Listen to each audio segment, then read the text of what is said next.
All right. Well, thank you for the songs this evening. We'll be going to Proverbs chapter 23.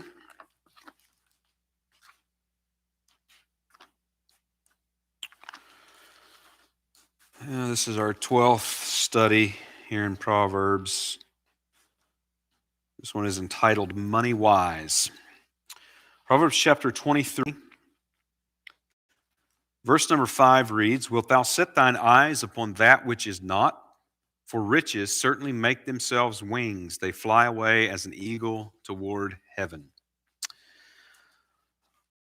Obviously important in life, and Proverbs does not deny the usefulness of money and also some of the difficulties created by the lack of it. Um, so, have you ever wished that you had more money than what you do? I guess I won't ask for a show of hands. You ever prayed for more money? Have you ever wondered why God doesn't give you more money? Well, I can't answer that last question, but I think if we spend a little bit of time and meditate on the propriety of giving a 5-year-old a bag filled with $100,000 in cash, here you go, Johnny. This is yours, no strings attached. Do with it whatever you want. If we if we just sort of meditate about the wisdom of doing something like that, we might at least come up with a possible reason why we haven't been given more money than what we have. So if I can misappropriate a quote from the great coach Vince Lombardi, for some people, money isn't everything, it's the only thing. Of course, he said that about winning and was talking about football games, but you get the idea. Well, money isn't really everything, obviously. But a person's attitude toward it, a person's relationship with money, is a good indicator of wisdom or of folly, according to Proverbs. Now, Proverbs does not say that the rich or the wealthy are wise because they have a lot of wealth. Proverbs doesn't tell us that. Neither does Proverbs say that the poor are foolish because of their poverty. So, in this study, we want to consider wisdom and folly pertaining to wealth. And really, if we think more in terms of wealth than necessarily in terms of dollars and cents, I think we'll understand Proverbs on riches and poverty better. So, for instance, um, wealth isn't necessarily having a lot of money like cash on hand, but even when we think about technology, I mean, having a phone in your pocket or in your purse, and even if it's just a flip phone, I mean, carrying around a small cellular phone, well, that's a technology. That's wealth. A smartphone, a computer, a tablet, having a car, sometimes having two cars, whatever the case may be. Well, these things are all wealth. We tend to think of wealthy as only being that's billionaires and whatever. Of course, if we would just take a look at our lifestyle and our average of living and compare it to many other countries in the world, we'd realize pretty quickly that we are pretty wealthy. Maybe we don't have large bank accounts or large portfolios, but we do have quite a bit of wealth. So it helps in Proverbs when you think in terms of wealth, these sort of things when it talks about riches and so on. Okay, so we're going to look at a couple of things tonight. First of all, we're going to look at where money is useless. And there certainly are things that money just simply cannot do. And so money is useless. So, first of all, money cannot truly buy security and peace of mind. So, it provides uh, something of security, but sometimes that can also be more of an illusion. Proverbs chapter 18 and verse number 11, "The rich man's wealth is his strong city, and has a high wall in his own conceit." So there is a certain amount of insulation that money can provide, but still yet ultimately that's not real security. Proverbs chapter 23 and verses 4 and 5. Labor not to be rich, cease from thine own wisdom. Will thou set thine eyes upon that which is not? For riches certainly make themselves wings. They fly away as an eagle toward heaven. And sometimes riches can indeed go away very quickly. The point is not that there's not good there or that they can't help and provide some security, but that's not a real security to be trusted in. In other words, we can't have more confidence than we should in whatever wealth it is that we possess. Money cannot buy real friends. You know, we talked about friendship last time, and money can't buy real, true kinds of friends and friendships when, like we talked about from Proverbs last time. And so, maybe a great example, though not from Proverbs, would be that of the prodigal son. And when he'd received his inheritance early, well, he obviously had a lot of friends around him. When the money ran out, he was all alone, and that's very common. And actually, Proverbs does say some things very much along that line. Proverbs chapter 19 and verse number 7. All the brethren of the poor do hate him. How much more do his friends go far from him? He pursueth them with words, yet they are wanting to him. And there's other proverbs as well that speak about how that the rich have many friends, and again, not of the true sort that we've looked at.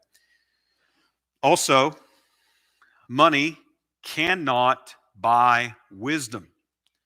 No matter how much that we have, no matter how much that we would invest in it, money cannot purchase wisdom, not the kind of wisdom that the book of Proverbs is teaching us. So Proverbs 17:16 says, wherefore is there a price in the hand of a fool to get wisdom, seeing he hath no heart to it? In other words, a fool, basically in Proverbs, thinks that he can just purchase wisdom, like he could purchase a gallon of milk or a loaf of bread or something at the store, as if it's just a commodity, something that can be bought if the price is high enough. If I just have enough wealth, then I can have access to wisdom, and it just doesn't come that way.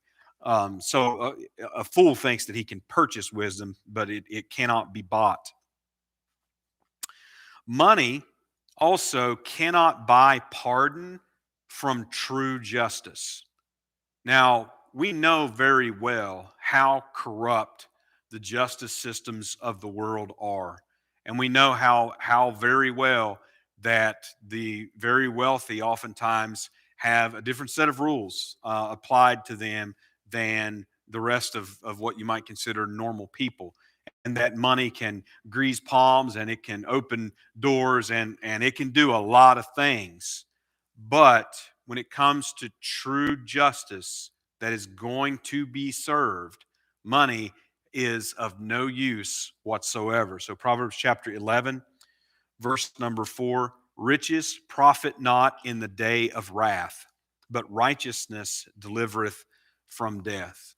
Obviously references to the day of wrath, to the day of judgment. In other words, Proverbs is acknowledging that there is a judgment that we are going to have to stand before. Of course, we know for those that believe in Jesus Christ that they will have the righteousness of Jesus Christ. They will be delivered from death. But we are going to have to stand before judgment. And no matter how many billions or trillions or whatever of dollars that somebody may have or somebody may be worth, that is not going to help them in any way before real just judgment. Proverbs chapter 11, verse 28 says, he that trusteth in his riches shall fall, but the righteous shall flourish as a branch. Now, we also want to just point out that this isn't in a sense being critical of someone that has wealth. Notice very carefully what it says.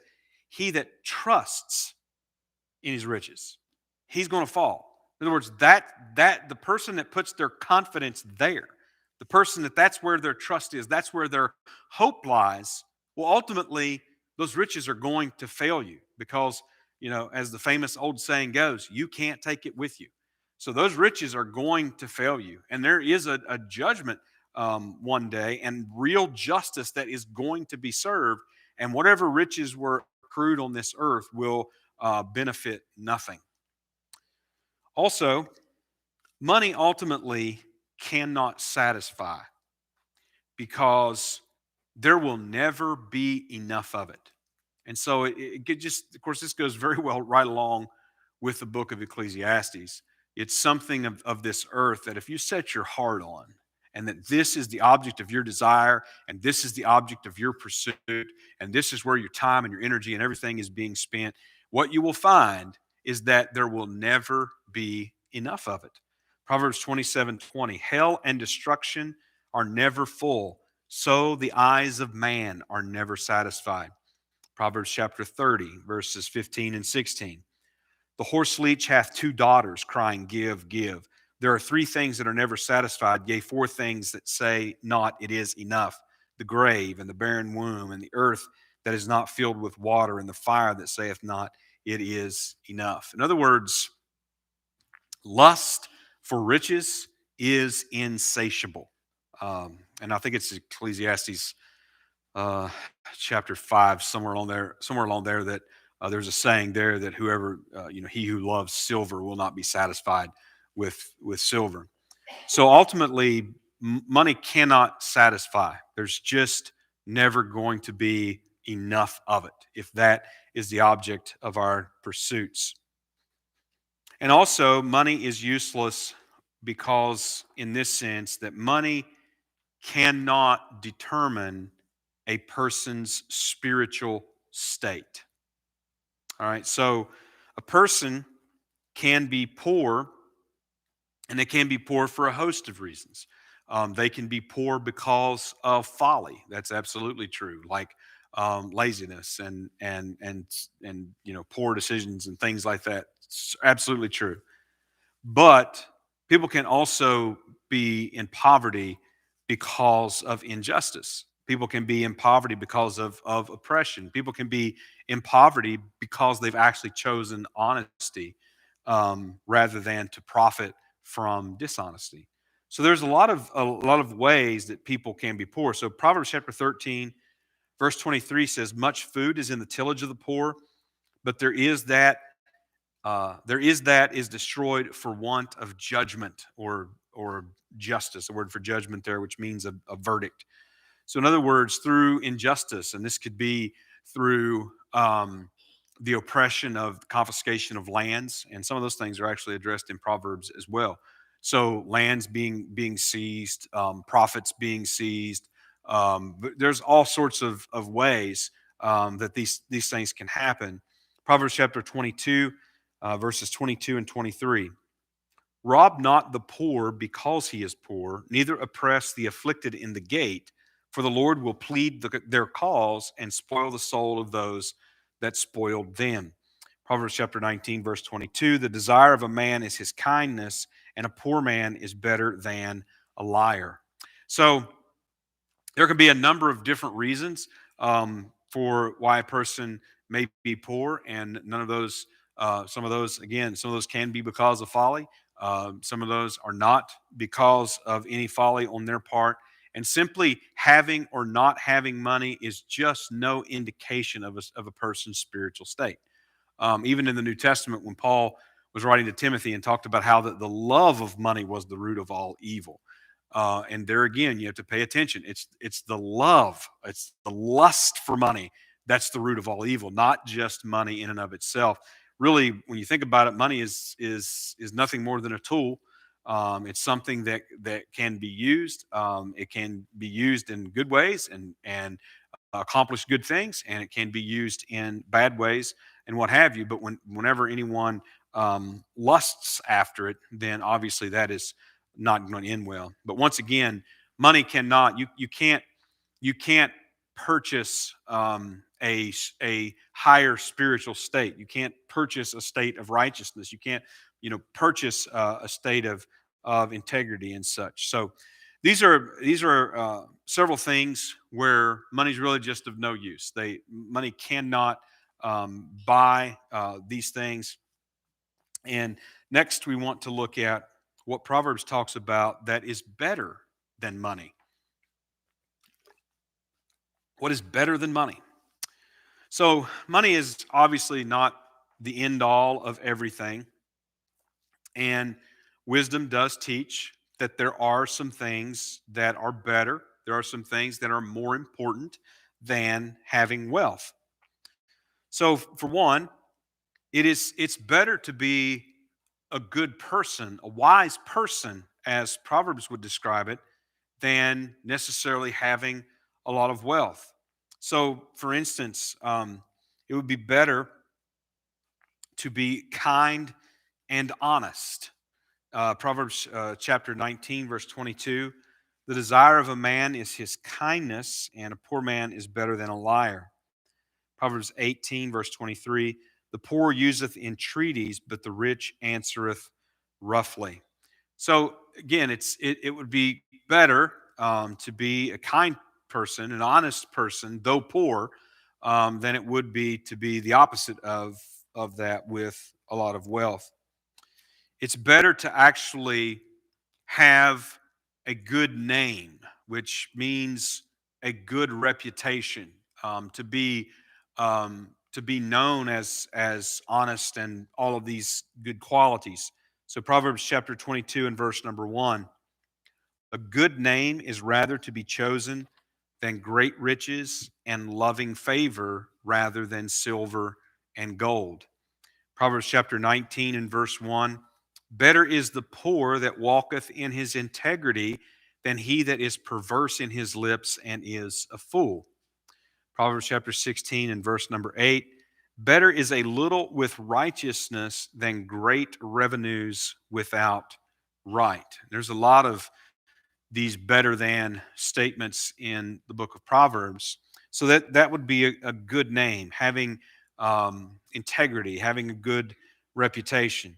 Something else that is better than wealth is humility.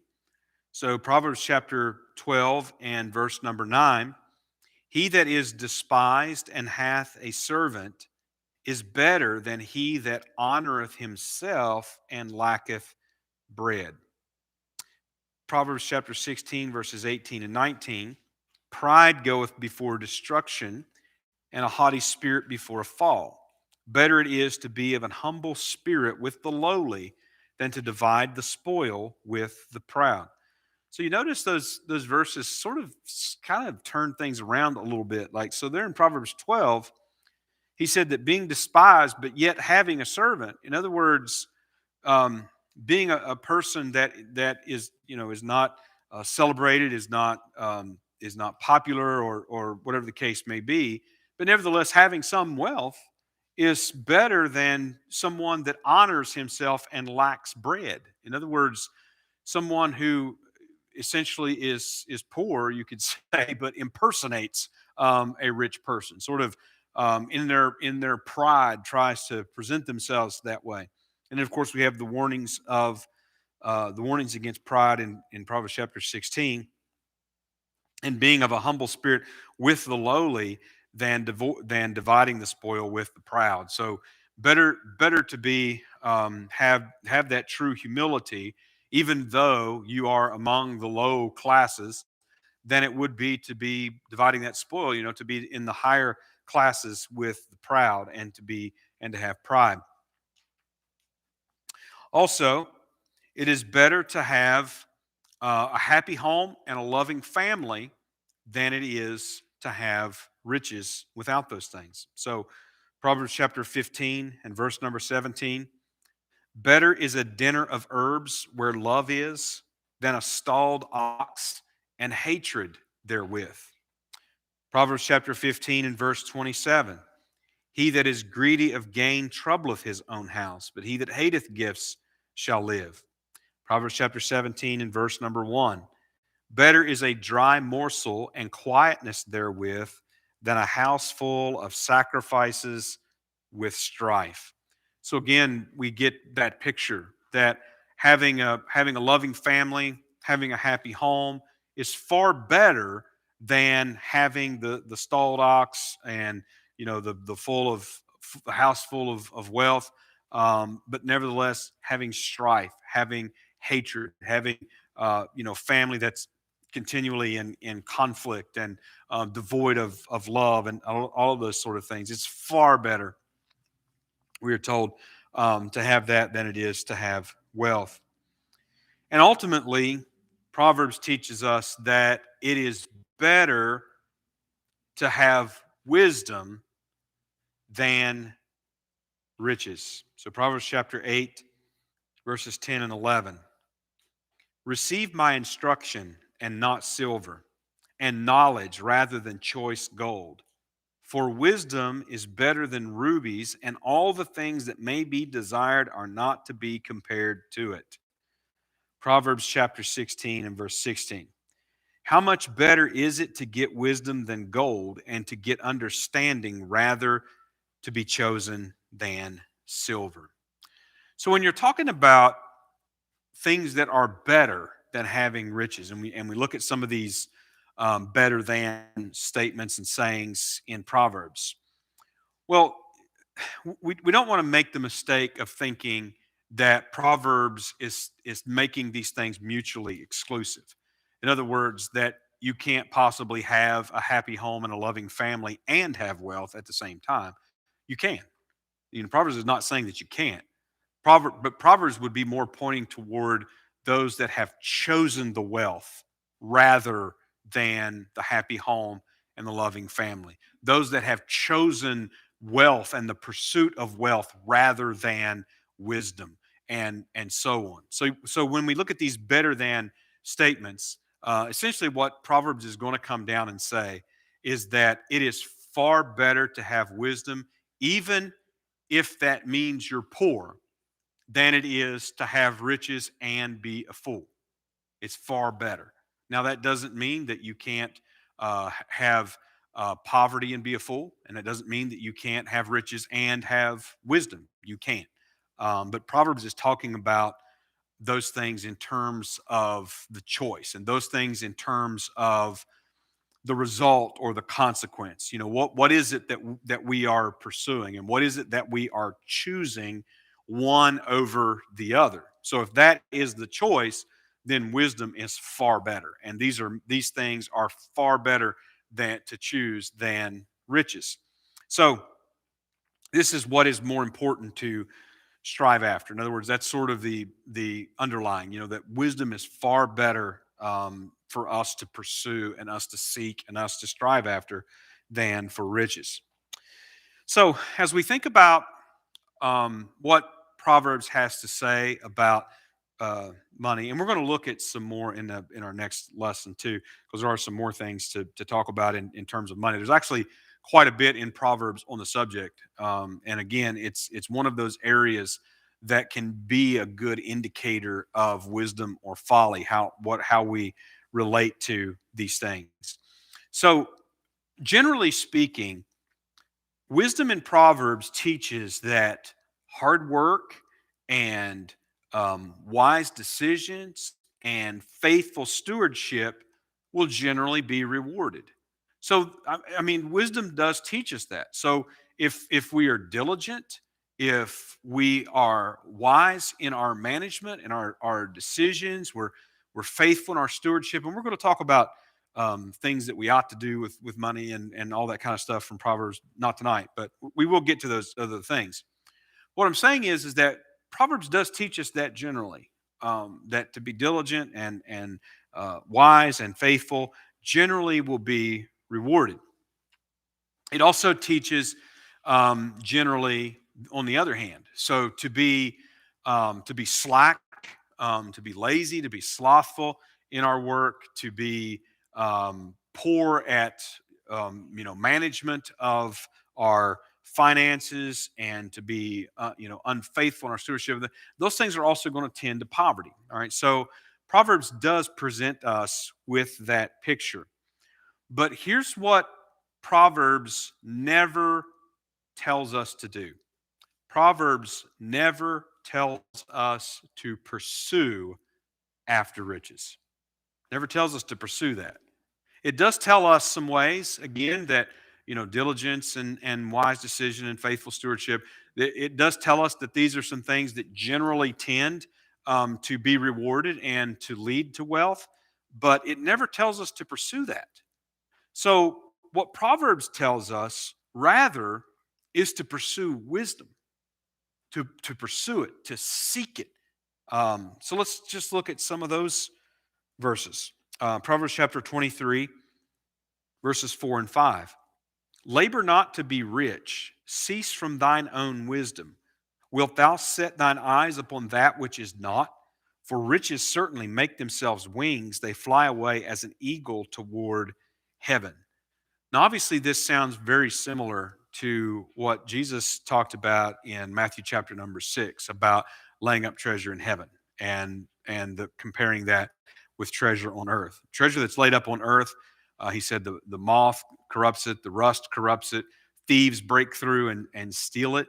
All sorts of things can happen. We can have, I was just looking at a chart the other day, and I can't necessarily recommend it because it could be quite depressing.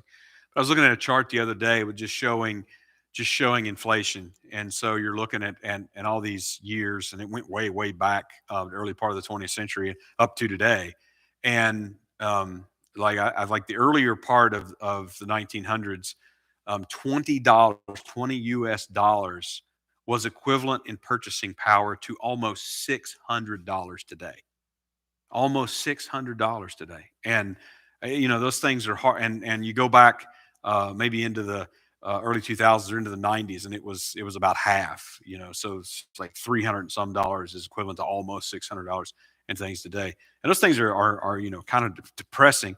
And of course, you've seen it at the gas pump, you've seen it at the grocery store, especially over the last couple of years as we have just set records, historic records for inflation of prices in this country. And you've seen it, that the wealth that you have is actually diminishing. The value of it is actually diminishing in a number of ways. It can also be stolen. It can go away. Who knows what all sorts of things can happen to it. And so Proverbs 23:4 says, labor not to be rich. In other words, that is not to be the aim.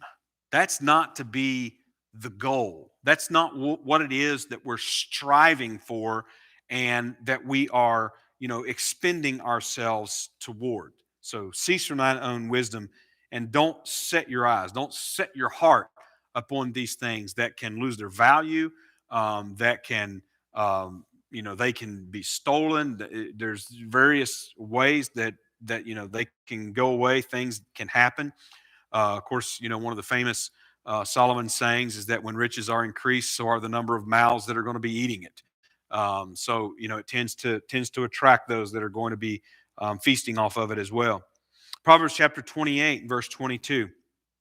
He that hasteth to be rich hath an evil eye, and considereth not that poverty shall come upon him. Proverbs chapter 30, verses 7 to 9. Two things have I required of thee. Deny me them not before I die. Remove far from me vanity and lies. Give me neither poverty nor riches. Feed me with food convenient for me, lest I be full and deny thee and say, who is the Lord? Or lest I be poor and steal and take the name of my God in vain. So, riches and poverty both have their own troubles that come with them. And we can't, I know that it's easy sometimes to look up and think, oh, well, if I just had more money, this problem, I wouldn't have this problem, or I wouldn't have that problem.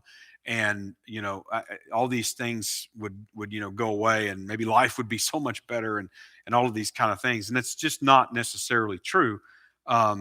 Riches comes with its own troubles, just as like poverty has its own troubles, and each of them also have their own temptations.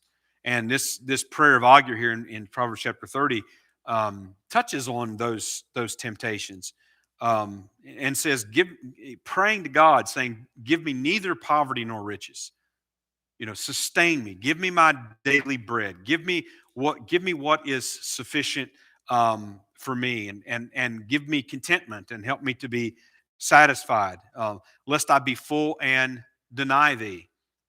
And there is a very real danger when it comes to wealth. It does tend to pride. That doesn't mean that always has to be the case. But I'm just saying it is a danger inherent in wealth that it can tend to pride. And then there has obviously a danger and a temptation in poverty is simply being tempted to steal.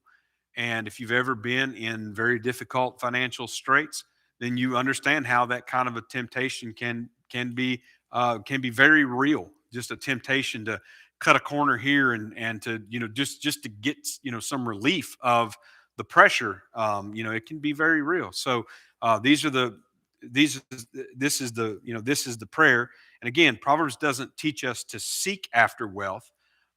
If wealth comes and it comes as a result of us seeking and pursuing wisdom, living by wisdom, going in the right way, then obviously we should be thankful for it. We should seek to use it in God honoring ways and so on. But that's not what we should set our hearts on. That's not what we should be pursuing. It's sort of like what Paul spoke about with bodily exercise when he was writing to Timothy. And he says there's a little profit in it. There is, and there's some profit in trying to take care of our bodies and all those kind of things. There is a little bit, but he said but it's nothing to be compared with the pursuit of godliness. Nothing to be compared with pursuing and seeking after true holiness. And it's very similar that we could say as it is with wisdom. There can be good. Riches can bring good, and riches can do good, and good can be done with them, and God can be honored with them, and God can be glorified with them. Absolutely. But riches are nowhere near as valuable as having wisdom, as having righteousness, as having humility, and all of these things that we've talked about. All right, so that's our lesson for tonight. Any questions on anything there that we covered?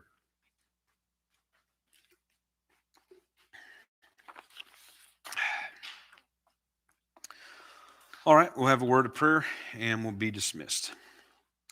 Almighty Father in heaven, Lord, thank you so much for this day that you have given. And Father, just thank you for your word. And we just pray that you would help us to receive it and to keep it and to treasure it up. And Father, I pray that you would help us, that we would pursue the path of wisdom and righteousness, Father, above other earthly things.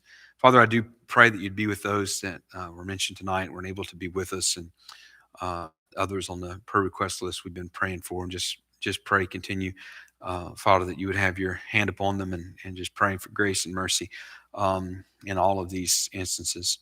Father, I pray that you would go with us to our homes and keep us throughout the rest of this week. Prepare hearts and minds for services on the Lord's day. It's in the holy and precious name of Jesus Christ I pray. And amen.